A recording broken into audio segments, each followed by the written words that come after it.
ولا تقربوا الزنا انہ کان فاحشہ، زنا کے قریب بھی نہ جاؤ، یہ بہت بڑی بے حیائی ہے، وساء سبیلا، اور بہت ہی بری راہ ہے۔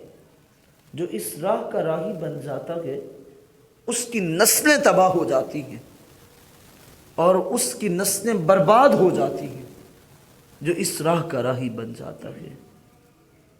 انہ کان فاحشہ، یہ بڑی بے حیائی ہے، بہت ہی بڑی بے حیائی ہے۔ آگے میرا مالک کیا فرماتا ہے؟ قل للمؤمنین یغضوا من ابصارہم، اے ایمان والو، میرے اور آپ کے لیے ایک پیغام ہے، اہل ایمان کے لیے ایک پیغام ہے۔ اس بے حیائی کے عمل سے بچنے کے لیے طریقہ میرے رب نے بتایا ہے۔ اے ایمان والو، قل للمؤمنین یغضوا من ابصارہم، کہ اگر تم چاہتے ہو کہ بدکاری سے بچ جاؤ تو پھر اس کا طریقہ کیا ہے بچنے کا؟ کہ اپنی آنکھوں کو جھکا کے رکھو، اپنی آنکھیں جھکایا کرو، اپنی آنکھوں کو ہمیشہ جھکا کے چلا کرو، ہر آنے جانے والے کا چہرہ نہ تکا کرو۔ کیوں؟ چہروں کو دیکھنے سے انسان کی آنکھ کے ذریعے سے انسان کے دل و دماغ میں نقش ہوتے ہیں اور پھر وہی اثرات انسان کو بے حیائی کی جانب رغبت دلاتے ہیں۔ فرمایا اپنی آنکھوں کو نیچا رکھو، وَيَحْفَظُوا فُرُوجَهُمْ، اور اپنی شرم گاہوں کی حفاظت کرو۔ مومن کے لیے پیغام میرے رب کی جانب سے یہ ہے کہ اپنی آنکھوں کو جھکائے اور اپنی شرم گاہ کی حفاظت کرے۔ اور عورتوں کو کیا حکم ہے؟ وَقُلْ لِلْمُؤْمِنَاتِ يَغْضُضْنَ مِنْ أَبْصَارِهِنَّ وَيَحْفَظْنَ فُرُوجَهُنَّ، وہ عورتیں اپنی نظریں بھی جھکا کے رکھیں اور اپنی شرم گاہوں کی بھی حفاظت کریں۔ جب مرد اور عورت اس انداز میں زندگی بسر کرنا شروع کر دیں گے، عورت بھی اپنی نظر جھکائے، مرد بھی اپنی نظر جھکا کے چلے، تو پھر یہ آنکھوں کے تبادلے نہیں ہوں گے اور پھر بے حیائی کی جانب قدم نہیں بڑھیں گے، اور اپنی شرم گاہوں کی حفاظت جب ہونے لگے گی تو پھر ایسا معاشرہ تشکیل پائے گا جس معاشرے میں پیدا ہونے والے جو بچے ہوں گے وہ کوئی عام نہیں ہوں گے، وہ اللہ کے ولی ہوا کریں گے، وہ اللہ کے ولی پیدا ہوں گے۔ کس وجہ سے؟ جب معاشرے کے اندر سے یہ بدکاری ختم ہو جائے گی۔ میرے حضور علیہ الصلاۃ والتسلیم نے ارشاد فرمایا جو شخص اس لعنت میں پڑ جاتا ہے اس بندے کا حال قیامت کے دن یہ ہوگا کہ اس بندے کے سامنے حلال طیب طاہر کھانا بھی موجود ہوگا لیکن وہ اس کی جانب قدم اٹھا نہیں سکے گا، حالانکہ سامنے پڑا بھی ہوگا، کوئی رکاوٹ بھی نہیں ہوگی، اور اس کے سامنے حلال طیب بھی ہوگا لیکن وہ حلال طیب کی جانب نہیں بڑھے گا، وہ حرام کی جانب اس جانب بڑھے گا جہاں بدبو ہی بدبو، اور جس جگہ پر انتہائی غلاظت ہوگی اس جانب قدم اٹھائے گا۔ میرے حضور نے فرمایا میں جب معراج پہ گیا میں نے دیکھا کچھ لوگ ایسے ہیں کہ سامنے حلال طیب گوشت پڑا ہے اور دوسری جانب بدبودار اور غلیظ گوشت پڑا ہے۔ کچھ مرد اور عورتیں ہیں جن کے وجود ننگے ہیں، وہ حلال کی جانب بڑھ سکتے ہیں لیکن ان کے قدم نہیں اٹھتے، وہ بھاگتے ہیں اور حرام کی جانب اور حرام کھا رہے ہیں، اور منہ میں ڈالتے ہیں تو ان کا وجود کٹتا چلا جاتا ہے اور ان کے منہ کے اندر سے پیپ اور کچلو نکلتا ہے۔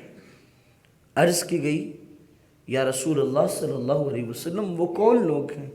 میرے حضور نے فرمایا جن کے پاس دنیا میں اللہ نے حلال رستہ رکھا تھا کہ وہ نکاح کر کے اپنی ہر خواہش کو پورا کر سکتے تھے، لیکن انہوں نے نکاح کے حلال رستے کو چھوڑ کے حرام رستے زناکاری کو اختیار کیا، تو اللہ نے یہ بات ان پہ مسلط کر دی کہ جیسے دنیا میں انہوں نے حلال کو چھوڑا تھا، حرام کو پسند کیا تھا، آج قیامت کے دن بھی ان لوگوں کے لیے حلال نہیں دستیاب ہوگا، حرام ہی وہ کھاتے پھریں گے۔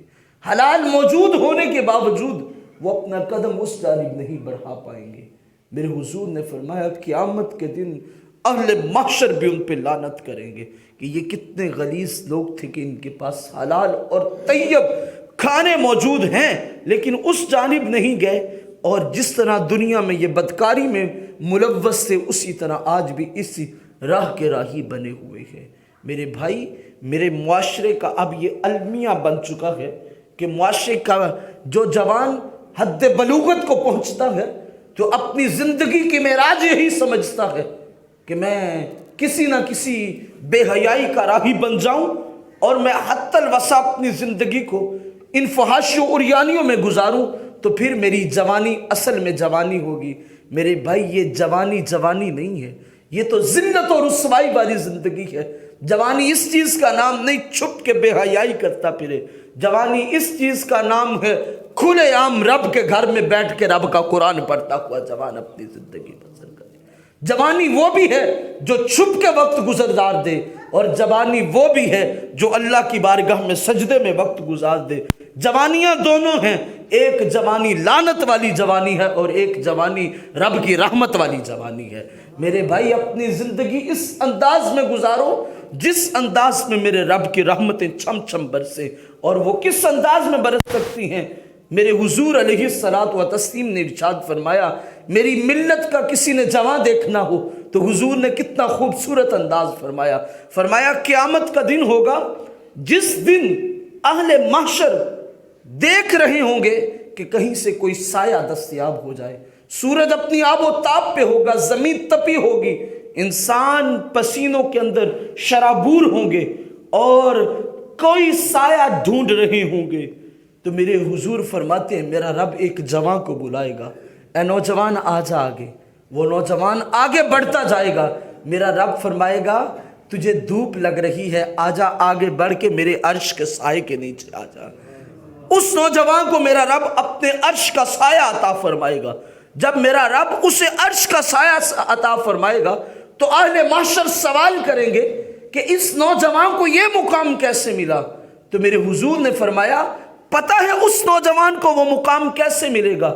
اس نوجوان کو وہ مقام اس انداز میں ملے گا کہ اس نوجوان نے زندگی اس انداز میں گزاری ہوگی کہ وہ کسی راہ کا راہی تھا جہاں پہ جنگل بیاباں تھا، کوئی انسان موجود نہ تھا، کسی جانب بھی دور دراز تک کوئی نظر نہ آتا تھا، صرف ایک ہی رستہ تھا جس رستے پہ یہ چل رہا تھا، کوئی دیکھنے والا نہ تھا، لیکن رستے کے اندر جہاں کوئی دیکھنے والا نہ تھا ایک نوجوان دوشیزہ اس کے سامنے بڑھی اور آ کے اس نے اسے دعوت گناہ دی اور کہا آجا میں تیرے سامنے ہوں، مجھ سے اپنی خواہش پوری کر لے، کوئی دیکھنے والا نہیں ہے۔ تو اس وقت اس نوجوان نے کہا تھا میں اپنے رب سے ڈرتا ہوں۔ رجل دعته امرأة ذات منصب و جمال فقال انی اخاف اللہ۔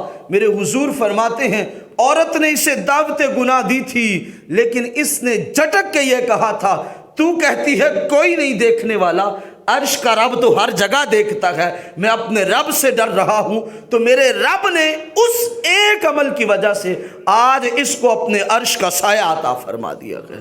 عرش کا سایہ کل قیامت کے دن اسی بندے کے حصے میں آئے گا جو آج ہر جگہ اس انداز میں زندگی گزارے کہ وہ کسی کی بیٹی کو اپنی بیٹی سمجھے، اپنی بہن سمجھے اور اس انداز میں زندگی بسر کر رہا ہو کہ وہ غیروں کی عزتوں کو تاڑنے والوں میں سے نہ ہو بلکہ لوگوں کی عزتوں کا محافظ ہو۔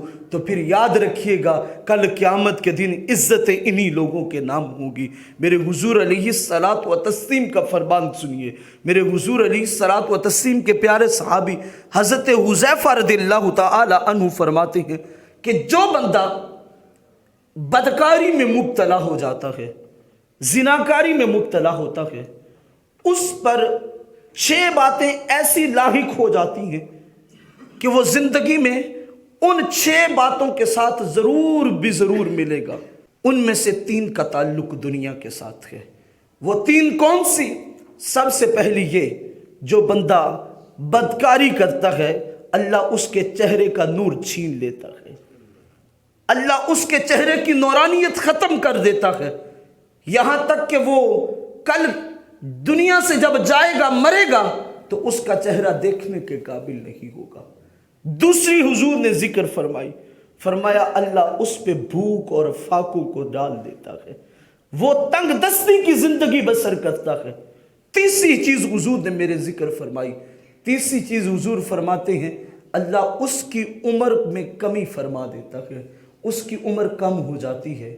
یہ دنیا کے اندر اس بندے کے ساتھ 3 عمل ہوں گے، جو بندہ زناکار ہوگا، بدکار ہوگا، اور 3 کا تعلق میرے حضور نے فرمایا آخرت سے ہے۔ پہلی چیز کہ آخرت میں جب وہ آخرت میں جائے گا تو اللہ رب العزت کی ناراضگی پائے گا، یعنی اللہ رب العزت اس کی جانب نظر عنایت نہیں فرمائے گا، وہ اللہ کی نظر عنایت سے دور کر دیا جائے گا۔ تو جو اللہ کی نظر سے دور، اللہ کی رحمت والی نظر سے دور ہوگا، اس بندے کا ٹھکانہ کیا ہوگا؟ دوسری چیز حضور نے فرمایا اس بندے کا حساب و کتاب سب سے برا ہوگا، اور تیسرا میرے حضور نے فرمایا اس بندے کا ٹھکانہ جہنم اور آگ ہوگا، وہ آگ میں بسے گا جو بندہ بدکاری کرنے والا ہو۔ دیکھیں ایک بدکار بندہ 3 ایسی لعنتیں دنیا میں خرید لیتا ہے جو اس کے لیے بربادی کا سامان دنیا میں بن جاتی ہیں، اور 3 لعنتیں ایسی ہوں گی جو قیامت کے دن اسے ذلت و رسوائی کے گڑھوں کی جانب لے جائیں گی۔ تو اے میری ملت کے جماع، میری اور آپ کی زندگی کا مقصد رب کی رضا جوئی ہے۔ ہم یہاں پہ دنیا میں آخرت کمانے آئے ہیں، ہم دنیا میں آخرت کمانے آئے ہیں۔ کبھی اس جانب غور بھی کیا ہے میری اور آپ کی زندگی کا مقصد کیا ہے؟ حقیقی مقصد یہ ہے کہ ہم تیاری کر لیں آخرت کی، آخرت کی تیاری ہم نے کرنی ہے۔ دانا شخص وہی ہوتا ہے جو اپنے آنے والے وقت سے پہلے تیاری کر لیتا ہے۔ یا ایھا الذین آمنوا اتقوا اللہ، اے ایمان والو ڈرو اللہ سے، وَلْتَنْظُرْ نَفْسٌ مَا قَدَّمَتْ لِغَدٍ، اور نظر ڈالو خود ان چیزوں پہ جو تم نے کل کے لیے تیار کی ہیں۔ میں آنکھیں بند کروں اور اپنے گرے باں میں جھانک کے دیکھوں کہ میں نے کل کے لیے کیا کیا تیار کیا ہے، تو سامنے ہر چیز واضح ہو جائے گی کہ کل کے لیے کیا تیار کیا ہے۔ اللہ کی بارگاہ میں ہم نے جا کے جواب یہ دینا ہے کہ ہم زندگی میں کیا کما کے لائے ہیں جو ہماری آخرت کو بہتر بنا دے، کیونکہ حقیقی زندگی تو آخرت کی زندگی ہے۔ وہ بندہ جو اپنی زندگی کے اندر اپنے رب کو راضی نہ کر پایا، کل قیامت کے دن اس بندے کا ٹھکانہ ذلت اور رسوائی والا ہوگا۔ آؤ بے حیائی اور برے افعال سے بچتے ہوئے ان راہوں کے راہی بنے جن راہوں پہ چل کے بندہ اللہ کو راضی کر سکتا ہے۔ میرے حضور علیہ الصلاۃ والتسلیم نے بے حیائی اور بد اعمالیوں سے مختلف انداز میں روکتے ہوئے ذکر فرمایا۔ حضرت انس فرماتے ہیں کہ حضور صلی اللہ علیہ وسلم نے ارشاد فرمایا، میری امت اس وقت تباہ و برباد ہو جائے گی جب میری امت کے اندر یہ 5 چیزیں پائی جائیں گی۔ ان 5 چیزوں کا تذکرہ حضور نے اس انداز میں فرمایا پہلی چیز کیا ہے؟ پہلی چیز یہ ہے، میری امت کے لوگ جب ایک دوسرے پہ لعنت کرنا شروع ہو جائیں گے تو اس وقت امت کی بربادی کا آغاز شروع ہو جائے گا۔ دوسرا حضور نے کیا ذکر فرمایا جب بیٹھیں گے تو ان کے مجموعوں کا حال یہ ہوگا، ان کی گٹھ جوڑیوں کا حال یہ ہوگا کہ جس جگہ اکٹھے ہو کے بیٹھیں گے تو یہ گانے بجانے کے اندر مبتلا ہوں گے۔ یہ حقیقت میں جو کلام سننا تھا، یعنی رب کا قرآن، اس کو ترک کر کے وہ موسیقی گانے بجانے کی محفلیں سجا کے بیٹھیں گے۔ تیسری میرے حضور علیہ الصلاۃ والتسلیم نے جو ذکر چیز فرمایا کہ شراب نوشی ان کی زندگیوں کا وتیرہ بن جائے گا۔ شراب اس انداز میں پئیں گے کہ پی کے فخر کریں گے، کہیں گے دیکھ یہ میری حقیقت میں بہادری کا نمونہ ہے کہ میں شراب نوشی کرتا ہوں۔ آج ملت کا جوان گلی میں سگریٹ پکڑے ہوئے پیتا ہے اور اس انداز میں فاخرانہ انداز میں چلتا ہے، کہتا ہے مجھ جیسا ماں نے جنا ہی کوئی نہیں، میں بڑا عظیم کام کر رہا ہوں۔ عظیم کام نہیں کر رہا، لعنت ہے جو خرید رہا ہے تو، بے حیائی ہے جس کی جانب تیرے قدم بڑھ رہے ہیں، وہ نشے والی سگریٹیں پی پی کے تو سمجھتا ہے اور شراب نوشی کر کر کے تو سمجھتا ہے کہ مجھ جیسا ماں نے کوئی جنا نہیں، نہ تو کوئی اچھا کام نہیں کر رہا بلکہ لعنت کا مرتکب ہو رہا ہے۔ چوتھی میرے حضور نے جو چیز ذکر فرمائی، میرے حضور علیہ الصلوۃ والتسلیم نے ارشاد فرمایا میری امت اس وقت تباہ و برباد ہو جائے گی جب یہ لوگ زناکاری اور لواطت کے اندر مبتلا ہو جائیں گے، بدکاری کے اندر جب قوم مبتلا ہو جائے گی تو اس وقت یہ امت بربادی کے دھانے پہ پہنچ جائے گی۔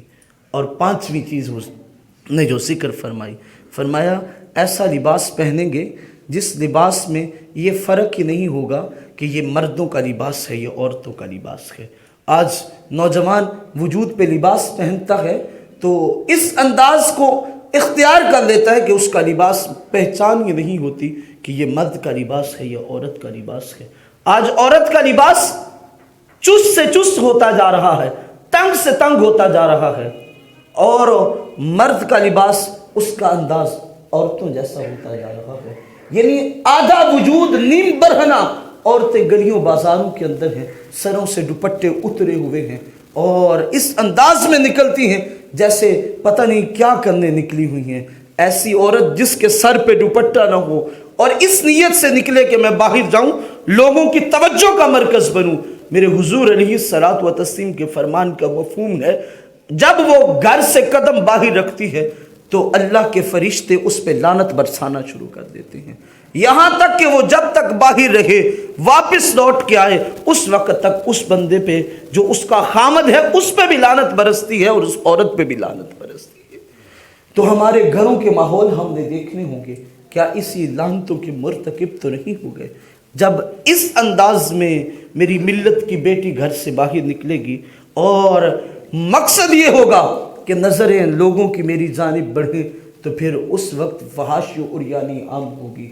کل المؤمنین یغضوا من ابصارہم ویحفظوا فروجہم، میرا رب کہتا ہے اپنی نظروں کو جھکا کے نکلو باہر اور اپنی شرم گاہوں کی حفاظت کرو۔ یہ مردوں کے لیے حکم صرف نہیں ہے، عورتوں کے لیے بھی حکم یہ ہے وَقُلْ لِلْمُؤْمِنَاتِ يَغْضُضْنَ مِنْ أَبْصَارِهِنَّ وَيَحْفَظْنَ فُرُوجَهُنَّ، عورتیں بھی گھروں سے نکلیں تو وہ بھی نظروں کو جھکا کے نکلیں اور اپنی شرم گاہوں کی حفاظت کر کے نکلے۔ میرے حضور علیہ الصلوۃ والتسلیم نے فرمایا اے بندہ مومن تو دو چیزوں کی ضمانت تو مجھے دے دے، میں محمد ہو کے جنت کی ضمانت تمہیں دیتا ہوں۔ عرض کی گئی یا رسول اللہ صلی اللہ علیہ وسلم کون سی دو چیزیں ہیں؟ میرے حضور نے فرمایا دو جبڑوں کے درمیان زبان ہے، اس کی ہی ضمانت تم مجھے دے دو، اور دو رانوں کے درمیان جو تیرا نفس ہے اس کی ضمانت تم مجھے دے دو۔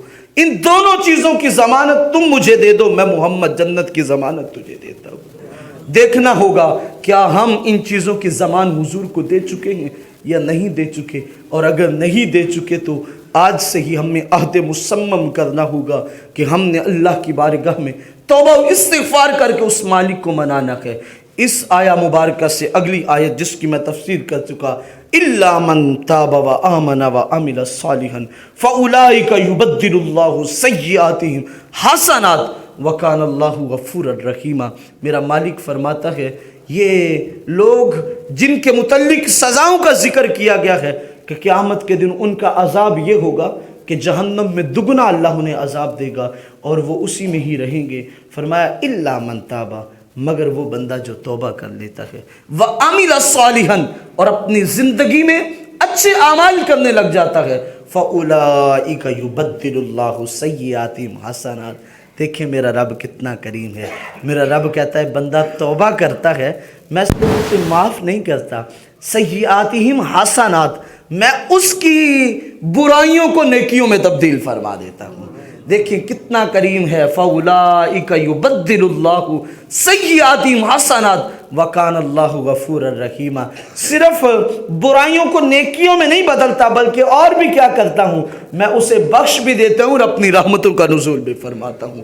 کوئی آئے تو صحیح رب کی بارگاہ میں، میرے رب کی رحمتیں بلا رہی ہیں، ہم تو مائل بکرم، کوئی سائل ہی نہیں، راہ دکھلائیں کسے کوئی راہ رو منزل ہی نہیں۔ میرا رب ہر وقت اپنے بندے کو بلاتا ہے، بندے آجا، بندے آجا، تیرے لیے بہترین یہی ہے۔ وَمَن تَابَ وَعَمِلَ صَالِحًا فَأُولَٰئِكَ يَدْخُلُونَ الْجَنَّةَ، میرا مالک فرماتا ہے جب بندہ توبہ کر دیتا ہے، اچھے اعمال کرتا ہے، صرف اس کی برائیوں کو ختم کر کے نیکیوں میں تبدیل ہی نہیں کرتا، اس پہ اپنی رحمتیں بھی برساتا ہوں اور اس کے بدلے اسے انعام یہ دوں گا، فَأُولَٰئِكَ يَدْخُلُونَ الْجَنَّةَ، ایسے بندوں کو بلاؤں گا اور جنت الفردوس عطا فرما دوں گا، جنت میں داخل کر دوں گا۔ آئیں اللہ کی بارگاہ میں اس انداز میں توبہ و استغفار کریں، اللہ کی بارگاہ میں اپنے گناہوں سے معافی طلب کریں، گریہ وزاری کریں کہ توبہ نصوح کر لیں، سچی پکی توبہ کریں، اللہ کی بارگاہ میں آئیں۔ میرا مالک پھر بندوں کو دیکھنا نوازتا کیسی ہے۔